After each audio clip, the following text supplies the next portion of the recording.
Good morning बच्चों। आज हम करेंगे मैथ्स की क्लास 7 की वर्कशीट नंबर 17। आज की वर्कशीट में प्रायोगिक ज्यामिति के चैप्टर को लिया गया है और त्रिभुजों की रचना के बारे में बताया गया है कि किस प्रकार दिए गए भिन्न भिन्न सेटों की मदद से हम भिन्न भिन्न प्रकार से त्रिभुजों की रचना कर सकते हैं। ज्यामिति में रचना का अर्थ आकृतियों, कोणों तथा रेखाओं को सटीक रूप से खींचना है। रचना करने के लिए कंपास, स्केल और एक पेंसिल का उपयोग करते हैं। यहाँ हम जानेंगे कि यदि माप के निम्नलिखित सेटों में से कोई एक दिया जाता है तो एक त्रिभुज की रचना कैसे की जाती है। बच्चों, सबसे पहले समझने वाली बात यह है कि जब भी हम कोई त्रिभुज बनाते हैं तो उसके लिए हमें इन दिए गए सेट्स में से कोई ना कोई एक सेट ज़रूर दिया होता है। पहला सेट 3 भुजाएं, ट्रिपल एस यानी साइड साइड साइड, यानी एक त्रिभुज बनाने के लिए त्रिभुज की तीनों भुजाएं हमें दी गई होंगी। नंबर 2 पर हमें दिया गया है 2 भुजाएं और दोनों भुजाओं के बीच का कोण, यानी इसके लिए हमें किसी त्रिभुज को बनाने के लिए त्रिभुज की 2 भुजाएं दी गई होंगी और उन दोनों भुजाओं में के बीच में कितने डिग्री का कोण है ये बताया गया हो। तीसरी प्रकार है 2 कोण और 2 कोण के बीच की एक भुजा, यानी किसी त्रिभुज को बनाने के लिए हमें उस त्रिभुज के 2 कोण दिए गए होंगे और उन 2 कोण के बीच की भुजा की लंबाई दी गई होगी। इसे हम एंगल साइड एंगल भी कहेंगे। और चौथा है एक समकोण त्रिभुज बनाने में हमें कर्ण तथा एक भुजा दी गई होगी, यानी उसका एक कोण समकोण यानी 90 डिग्री होगा और साथ ही हमें कर्ण और उस त्रिभुज की एक भुजा भी बताई गई होगी और हमें उससे त्रिभुज की रचना करनी होगी। दिए गए माप के साथ हम एक त्रिभुज की रचना करने के लिए हमें सबसे पहले एक रफ स्केच बनाना होगा और उसके बाद हम दिए गए मापों के अनुसार त्रिभुज की रचना करेंगे। तो अब तक आप इस बात को समझ गए होंगे कि जब भी त्रिभुज की तीनों भुजाएं दी हों तो साइड साइड साइड यानी एस एस एस कहलाएंगे, और यदि 2 भुजाएं और उनके बीच का कोण दिया हो तो एस ए एस कहेंगे। 2 कोण और उनकी बीच की भुजा दी गई हो तो एंगल साइड एंगल यानी ए एस ए कहा जाएगा, और जब एक समकोण त्रिभुज में कर्ण और भुजा दी हो तो उसे हम आर एच एस यानी राइट एंगल, हाइपोटेन्यूज और साइड से डिनोट करेंगे, आर एच एस। चलिए अब आगे दिए गए उदाहरण से हम इन्हें समझने की कोशिश करते हैं। पहला उदाहरण में एक त्रिभुज की रचना जब उसके 2 कोणों के माप और उन कोणों के बीच की एक भुजा की लंबाई दी गई हो, यानी A S A angle side angle. अब देखते हैं उदाहरण 1 में एक त्रिभुज एक्स वाई जेड की रचना कीजिए जबकि एक्स वाई 6 सेंटीमीटर, कोण जेड एक्स वाई 30 डिग्री तथा कोण एक्स वाई जेड 100 डिग्री दिया गया है। चलिए सबसे पहले हम एक रफ त्रिभुज बनाते हैं एक्स वाई जेड। रफ आकृति में हम एक्स वाई जेड, यहाँ दिया गया है एक्स वाई की लंबाई 6 सेंटीमीटर, तो हम यहाँ लिखेंगे 6 सेंटीमीटर।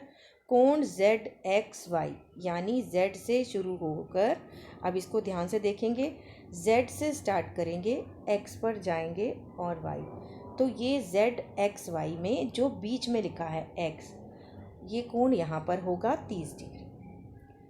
किसी भी कोण को देखते टाइम उसके बीच का देखा जाता है, जैसे अगले में कोण एक्स वाई जेड में वाई बीच में है तो ये 100 डिग्री का कोण वाई पर बनेगा, यानी यहाँ पर बनेगा 100 डिग्री का कोण। ये हमारी बन गई रफ आकृति। सबसे पहले हम अपनी इस रफ आकृति को बनाएंगे। इसके बाद अब हम कंपास, स्केल और पेंसिल की सहायता से इस कोण को बनाने की कोशिश करेंगे।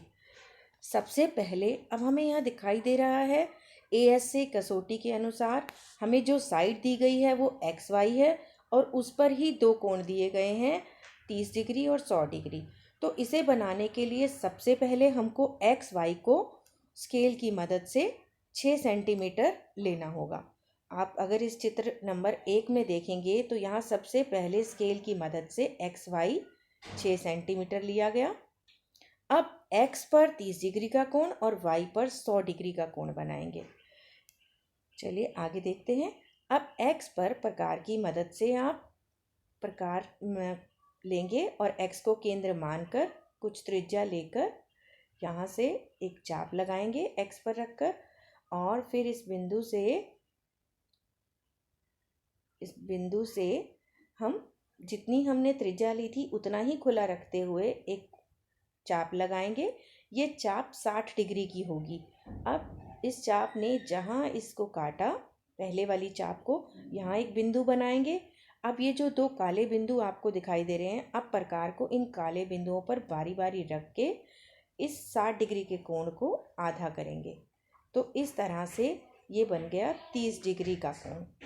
प्रकार की मदद से जब आप बनाएंगे तो बिल्कुल एग्जैक्ट बनेगा। यहाँ मैं हाथ से बना रही हूँ। अब 30 डिग्री का कोण बनने के बाद आप Y पर बनाएंगे 100 डिग्री यानी 100 डिग्री का कोण। क्योंकि 100 डिग्री के कोण को प्रकार की मदद से नहीं बनाया जा सकता, इसलिए इसके लिए हम D यानी प्रोटेक्टर का प्रयोग कर सकते हैं।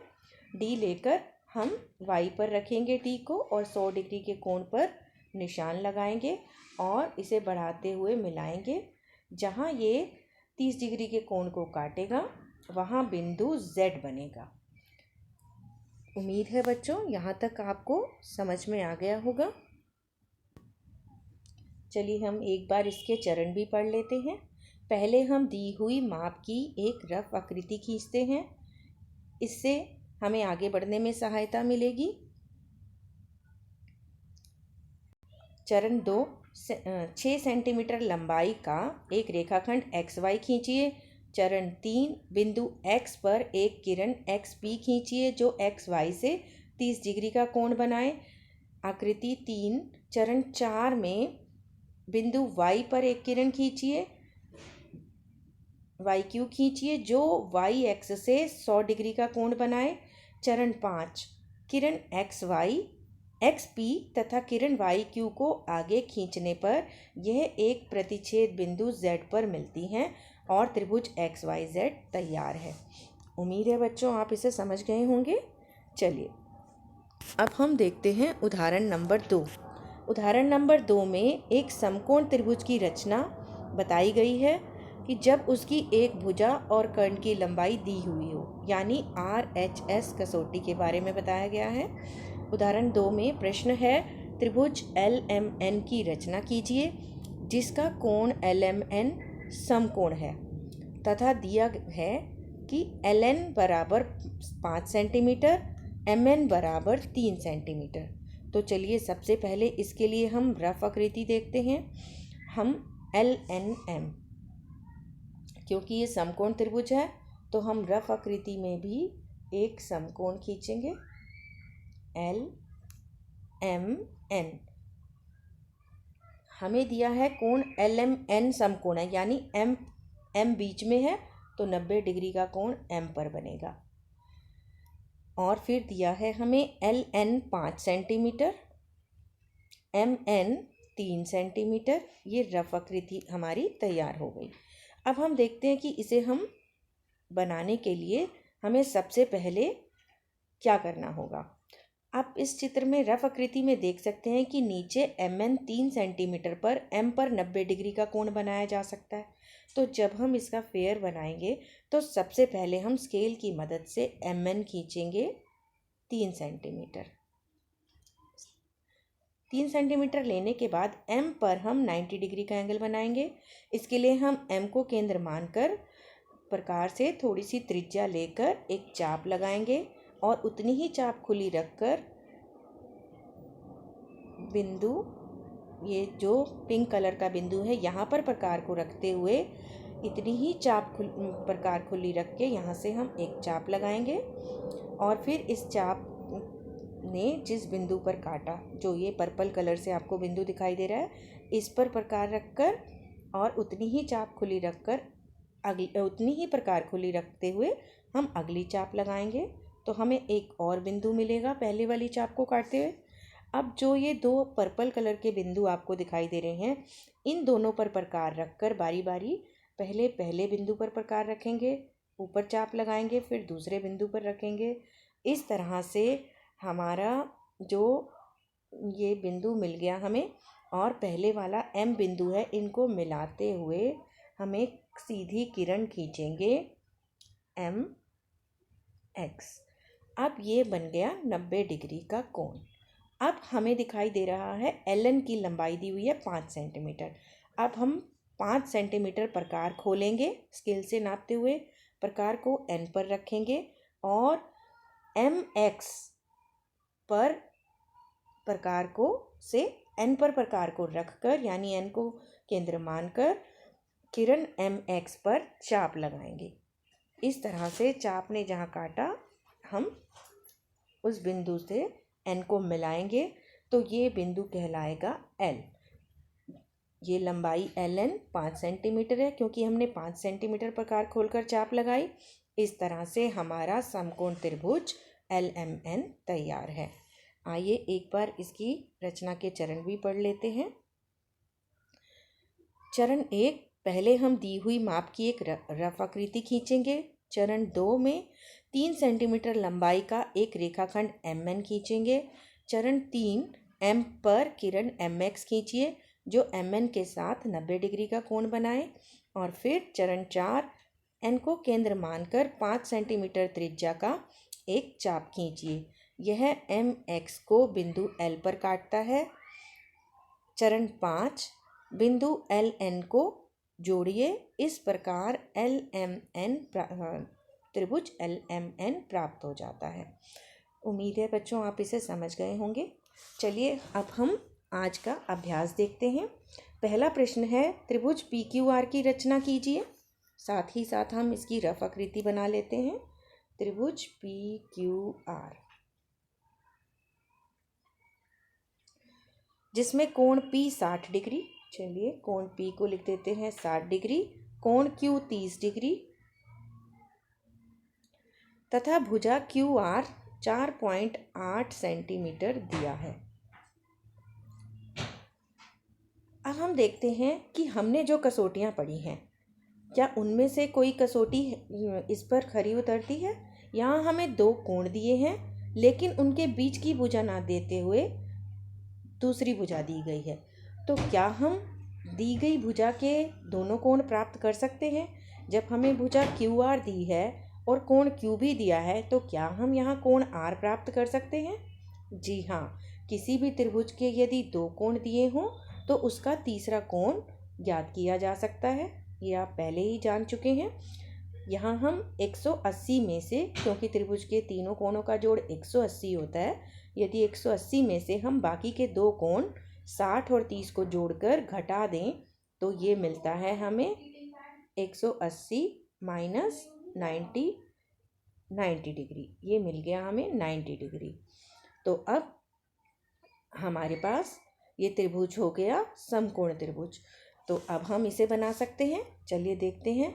फेयर बनाने के लिए अब हमें क्या करना होगा।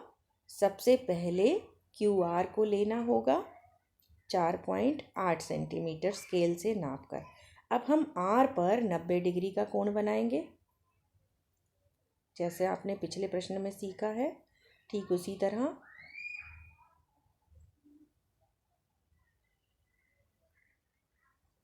यहाँ रखकर हमने पहली चाप लगाई, फिर पहली चाप पर रखकर दूसरी, और ये जो बिंदु मिला इसे हमने इस बिंदु R से मिला दिया।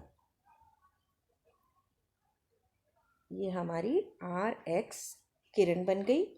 अब हम Q पर 30 डिग्री का कोण बनाएंगे। हमने Q पर प्रकार रखी और थोड़ी सी त्रिज्या लेकर चाप लगाई, जैसे पहले हमने 30 डिग्री का पिछले क्वेश्चन में बनाया था। 60 का कोण बनाकर और इन पिंक कलर के दोनों बिंदुओं से हमने 60 के कोण को 2 बराबर भागों में बांटा। ये बन गया 30 डिग्री का कोण। अब 30 डिग्री का कोण ने किरण RX को जहाँ काटा, इसे बढ़ाया हमने, ये बिंदु बन जाएगा बिंदु P। बिंदु तो इस तरह से आप त्रिभुज की रचना कर सकते हैं। चलिए बच्चों, अब देखते हैं अभ्यास का प्रश्न नंबर 2। क्या त्रिभुज ABC की रचना संभव है जिसका कोण B 120, कोण C 60 डिग्री तथा भुजा BC 5 सेंटीमीटर दिया है? कारण बताइए। अब बच्चों यहाँ ध्यान से देखिए। सबसे पहले आप दोनों कोणों को देखिए, 120 और 60। यहाँ इन दो कोणों का जोड़ ही 120 + 60 करने पर 180 हो रहा है, जबकि त्रिभुज के तीनों कोणों का जोड़ 180 होता है। तो क्योंकि यहाँ त्रिभुज के दो कोणों का जोड़ 180 हो रहा है, इसीलिए इससे त्रिभुज नहीं बनाया जा सकता। तो बच्चों, अब आप समझ गए होंगे कि किस प्रकार त्रिभुज की रचना की जा सकती है त्रिभुज की अलग अलग कसौटियों के द्वारा।